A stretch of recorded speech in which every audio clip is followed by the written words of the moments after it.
Hello YouTube. Sorry I haven't made a video in a little over a week. Had a bit of a busy week last week and I wasn't feeling good for a couple days. At least just not up to making videos.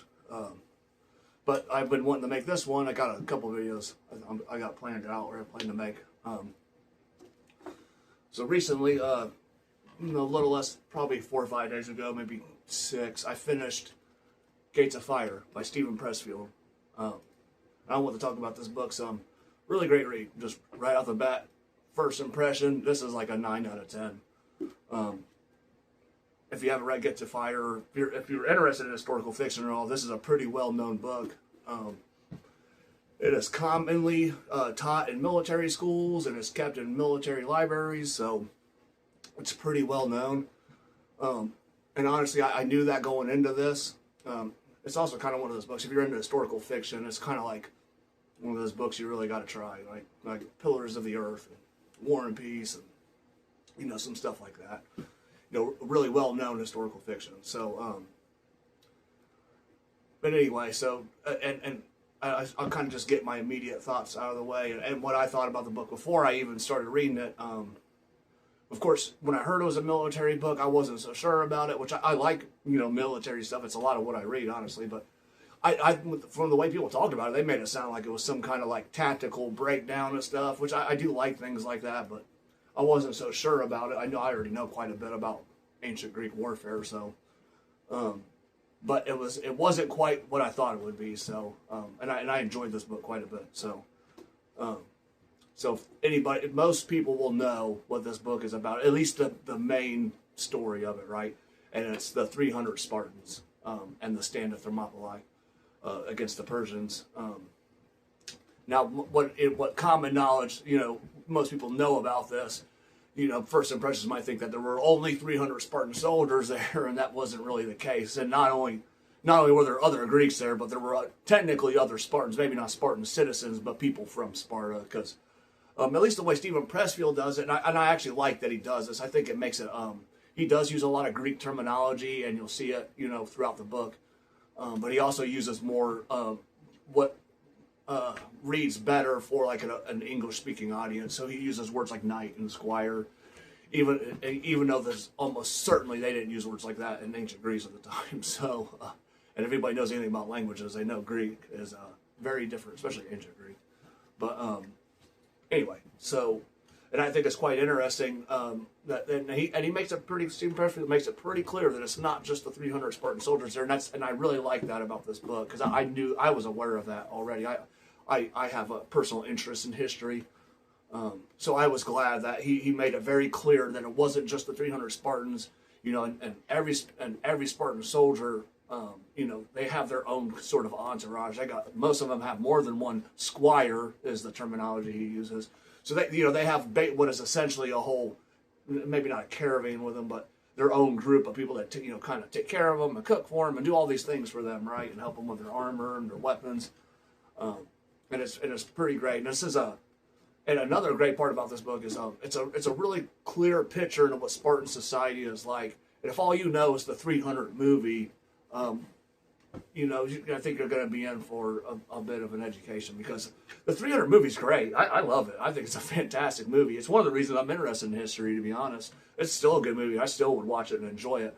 But it's not an accurate depiction of, Spartan warfare or their culture or it's not historically accurate at all, really. Maybe, there were Spartans and Persians there, so I guess that's right. But beyond that, it's really not.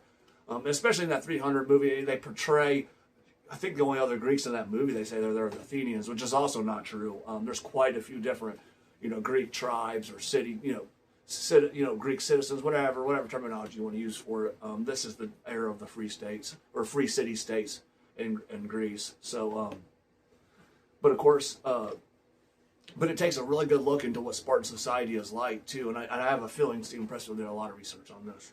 I think he cites some sources at the end of the book. But obviously, now Spartans, I guess one thing the movie gets right is that, Spartans, at this time at least, a Spartan citizen, their whole thing, they are professional soldiers, right? They don't have trades or jobs. They're just landowners, and everything else, they are professional soldiers. and other aspects of their society fulfill these other needs of trade skills and cooking or farmers, all that stuff. So they Steven Pressfield kind of avoids the word slave, and many of them are slaves. So to more or less degree, maybe not the way we think of slaves, but that is essentially what they are. Thralls, slaves. So basically that's basically the way it works, and that's not just the Spartans who do it; all the Greeks do it, right? Anytime they win a battle, they go and they basically take prizes, and that includes absorbing people from there to come fulfill these other roles for them. And I think a great theme in this book, and that's kind of the main character of the book, who our point of view character is Alexandros. He's not a Spartan citizen. His city was invaded and razed right to the ground, basically, and he was and many of the members of his city were taken hostage. He is not taken hostage right away. Him and his cousin end up living, and one of their servants end up living, in the wild, basically for about a year or something like that, roughly about that time, maybe 2 years. And then they go off. His sister goes to Athens, and then he goes to Sparta because he idolizes them, and he wants to be part. In his mind, they're honorable and all these things, and that's not really the case. Obviously, they're just people like anybody else, and maybe even more warlike than the people who actually invaded his city. But his city is invaded by a different Greek tribe. So anyway, he ends up going to Sparta and serving there. And a common job amongst people like this is they serve as sparring partners for the Spartan citizens, right? Or for one Spartan citizen, they work for one person. And that's what he does. That's basically his main job. He's just meant to help train, another soldier there. I think I actually got the Alexander names wrong, because Alexandros might actually be the Spartan citizen. So we follow a Spartan citizen that the slave person works for. Sorry, I should have looked up his name from the beginning, so I apologize for that. I think Alexandros is actually the name of. Sorry, I was going to see if I could find it real quick, because I don't remember. Deomanch is his cousin's name, but now I don't remember the main character. I'll just call him the main character, the point of view character, for the sake of the video, because it doesn't really matter. But yeah, he serves as the sparring partner to Alexandros throughout the events of the book, and he eventually grows up too. During the time before he goes to Sparta, he's stealing and stuff. He ends up getting his hands are hurt, and a punishment pretty devastatingly, to a point where he can't really use a shield or a sword, but he can use a bow, and that's what he ends up doing, being an archer for the Spartan, and he's a squire. So, and that's a big theme of this book, and I was really surprised by this, is male bonding, right? And like friendship, and why it's okay for the to have male have these sort of male relationships, these heterosexual relationships with other men, which I found really interesting. And I'm sure some of these relationships weren't heterosexual, and that's neither here nor there. But essentially, so Alexandros has essentially a mentor or a sponsor that is assigned to him at the day he is born, right? And it's a really great concept and idea. And the Greeks and the Spartans really did this. I'm sure most people know the old adage that it takes, a village to raise a kid, right? And then, every boy needs 2 male role models.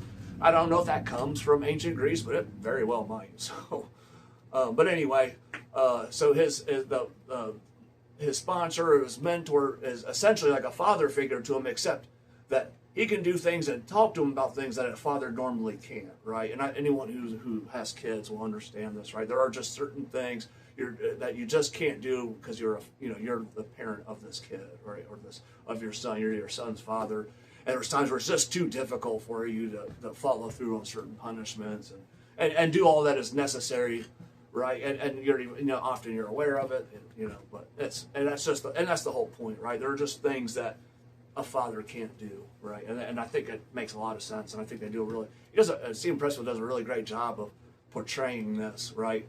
And it's not the only male. There's quite a few different male relationships in this, and it shows the different angles of it and different aspects of it, and I really like that a lot. But everything from Alexandros and the main character, the point of view character, to Alexandros and his sponsor mentor, and there's just a lot of stuff about friendship and kind of following through on things, and that's not forgetting that stuff.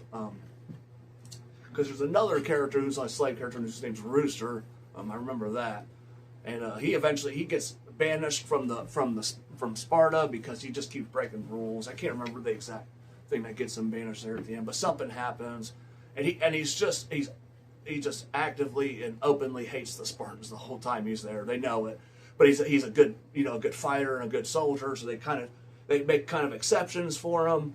But eventually he ends up fighting with the Persians, but he switches sides there. He defects at the end and comes back to the Spartans at the very end. It ends up being really good. And like I said, so most people will know the story of the stand at Thermopylae. And again, it's not just the 300 Spartans. It's actually something about 5,000 to 7,000 Greeks are there, right, holding the pass at Thermopylae, and they hold it for like 8 days.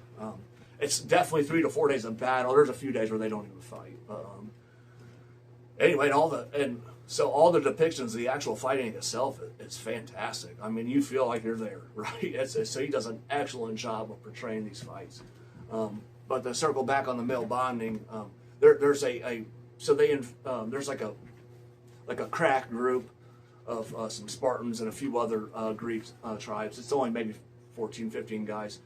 They actually invade the Persian camp, and there's it's a phenomenal scene. I mean, it is just great. Like the tension, everything about it, the description of it once they're there, and everything it's all believable, right? None of it's like craziness. Like, oh, this 15 group, these guys, these 15 people, they kill hundreds and hundreds of men and get in there and do all this crazy stuff. No, it's not like that. It's fantastic, right? It's all they're sneaking into the camp, and it's just stealthy. They have Rooster, who had defected, had given them information about where the king's tent was, the Persian king's tent, Xerxes, and they get there. Before I started reading this book, I wasn't sure how much I would enjoy it because I knew the history so well. There were so many things I was already aware that there wasn't just the Spartans there, I've seen everything from maps of the battlefield and soldier accounts and what kind of soldiers the Persians had and what kind of weapons they were using, and obviously and that's one of the things that is so helpful to the Greeks is that their technology and art of warfare is just so advanced, right? They have not come across something quite like a phalanx, right? Maybe they have a little bit because they've already been in Greece, but they're just not used to heavy infantry, and they really struggle with it. And it kind of almost, I wouldn't say it doesn't explain why, but he shows you why, right? And like I said, the Spartans aren't the only one. A lot of the Greeks, there's a lot of professional soldiers there, right? And that's what they've done their whole lives is train for this. But of course, they're using heavy shields and armor. It's not like the movie where they they got 6-pack abs that are spray painted on. And but anyway, it's they're heavy infantry. And they got their spears and their short swords. It's like a Xephos is the short sword. It's like a curved. It's longer than a machete, but not as long as a standard sword. But anyway, the whole thing's just great, right? It's the way they depict the battle is fantastic. But anyway, there's a really great moment when they go into the camp, and this is why I talk about the male bonding a bit, because that depiction of that male bonding and those relationships leads to a very tragic moment. I don't want to give it away too much if you haven't read it. But yeah, it's really great, and that's the kind of stuff. It's stuff like that in the story that I think, even if you know the story of the 300 Spartans and the Battle of Thermopylae, it still makes it a great read because of these relationships, right? You feel invested in them, despite the fact it's not even a very big book. It's not even 400 pages, I don't think. Yeah, about 350 pages or so. I read this in about I think a little over 4 days almost. But yeah, I really enjoyed it a lot. I actually had it on Kindle and I read it, but I went ahead and ordered the hard copy because I just liked it so much. I'll definitely revisit this at some point. I haven't read any of Steven Pressfield stuff. He's got an Alexander the Great book I'll probably check out. He's got a Peloponnesian War one, which is Sparta and Atha when they have a war. So I'll probably check some of that stuff out. He's got quite a few books out, and he doesn't really do series. One thing I'll say about this book, it's kind of written in a more literary kind of manner, which is fine. Like I said, I really enjoyed it. I wouldn't call it a super difficult read, but it does kind of read like that. Like he's more of a literature sort of writer, but I still enjoyed it. I still read through it pretty quickly, all things considered. So, I guess a couple other things about it. It's told from the main character, who, like I said, is he's basically a hoplite, right? So he's not a Spartan citizen, but he's able to be part of the Spartan, fight with the Spartans. But basically, he survives the battle. He's one of the few survivors of it, at least the ones who stayed behind. Because eventually, at the end, there's about 1,000 Greek soldiers, including what's left of the 300 Spartans, volunteer to stay at the pass to hold off while the rest of the Greeks, probably another 2,000-3,000, maybe 2,000 guys, evacuate. Right, and they volunteer to hold the pass long enough for them to escape, right, or retreat, whatever terminology you want to use. So, but he survives that, despite, some other guys not surviving, like Polynices. Polynices is essentially like one of the baddest dudes, one of the best warriors of Sparta at the time. He's at a young age. He's already run basically two prizes, like medals of honor, basically by the Spartan standards. But anyway, and there's just a lot of great fight scenes with him, really with everybody. But anyway, and it just shows the brutality of it. And these guys fighting through injuries, and one of the main characters loses an eye, and he keeps fighting, and all these. It just shows. It does a really great job of portraying this stuff. There's also a lot of camaraderie in it too. Because it shows them training and what their training's like, and how it builds that relationship and that trust within, amongst themselves. And I think that was really, like I said, Steven Pressfield does a really good job of showing what it's like to be a soldier, right? What it means to be a soldier. And I think he does a really great job in this book. And I can see, despite it not really being military tactics, right? It shows kind of why you do these things, why you train soldiers this way, right? How you build this camaraderie and this brotherhood. And I think it's really great. And I can see why this book is taught in military schools. Not because it's going to make, not because of amazing tactics in it, but because it kind of shows, the way you train soldiers and the way you build those relationships up. So it's really great, man. I definitely highly recommend this. And if you have any interest in ancient Greece or historical fiction in general, this is basically a must read if you like historical fiction. It's a very influential book, and this will probably go down as a classic, I would think. It's definitely Steven Pressfield's most well-known book, but I plan to read more. So anyway, that's all I'm going to say about the book for now. I got some other stuff I thought I'd tack on to the end of the video here. I recently discovered another author I really like. It's James L. Nelson. I just read this the first time I ever read him. He wrote The Brethren of the Coast, and that's what I was going to read. But then I saw he had some other stuff on Kindle Unlimited. So I read his first book, Buccaneer Coast. It's one of his newer ones. He's got I just started the second one in that series. I read Buccaneer Coast, a 500-page book. I read that in 3 days. So I'm not a lightning fast reader. It usually would take me about a week to read a 500-page book. Depending on time restraints, I can usually, maybe like 5 days, I would say. Usually, it would be about my normal pace for a 500-page book. Usually with my normal time restraints, so it usually takes me maybe 6 days to do a 500-page book, right? And that also includes me reading the second book too, which I'm also doing. I've just had an embarrassment of riches recently. Anyway, I finished The Buccaneer Coast. Great. I'm going to definitely be reading more James Nelson books, and I'm going to talk about that book too very soon, because I really like that a lot. I thought it was fantastic. And I just started Tortuga, which is the second one in that series, which I think is his most recent release. I'll probably eventually read Brethren of the Coast, but he also has a Viking Age set in Ireland series. It's like a 10-page, or not 10-page, I apologize, 10-book series. I don't know if I'll read all of them like in a row, but I'm definitely going to check that out too. It's on Kindle Unlimited, so I really enjoyed that a lot. And I'm also reading The Half-Drowned King by Laura Hartseeker. She's got a hard name to pronounce. It's Norwegian. Also really great. I'll probably talk about both of those books, but The Half-Drowned King, it was a Viking book, and that's one of the reasons I didn't start first with James L. Nelson's Viking series, because I was reading that, and I didn't want to be reading 2 different Viking stories at the same time, even though I love the Viking Age. But I really like this Half-Drowned King, because it's Viking Age, but it takes place in Norway during the time of the Petty Kingdoms. So it's great. It's a great book. So I'm almost done. I probably got I'm almost done with that. I'll probably get that done this weekend too, during the Thanksgiving break.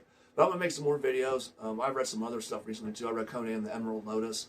I'll probably talk about that too. And then I could probably do a bit of a book haul because I've picked up some stuff recently. Kind of right here, I got one right here. This is Belle Ami by Guy du Maupassant. Maupassant. I read this like 6 months ago. This is really good. I really enjoyed this a lot. I really like French literature. My other hobby is learning French, so I spend a lot of time doing that. But that's how I ended up reading that. I read that and a couple other things. I read The Hunchback of Notre Dame and a couple other, French. I didn't read them in French, although I read some of it in French. Anyway, so that's how I kind of got into that. But I'll probably be talking about those other two books that I've been reading and read recently, and Conan and the Emerald Lotus and stuff. Maybe I'll just do like a reading report. Because I don't have the hard copy of James L. Nelson's books. I read it on my Kindle, so I might pick it up. I liked it enough. I might pick up the hard copy of it, maybe show it off on that channel. But I ordered some other books recently, so I'll probably talk about some of that stuff too. So expect a couple videos from me over the next couple days. So anyway, read Gates of Fire. It's great. I'm going to read more Steven Pressfield and more James L. Nelson. So anyway, good. So have a happy Thanksgiving and good night or good day wherever you're at, YouTube.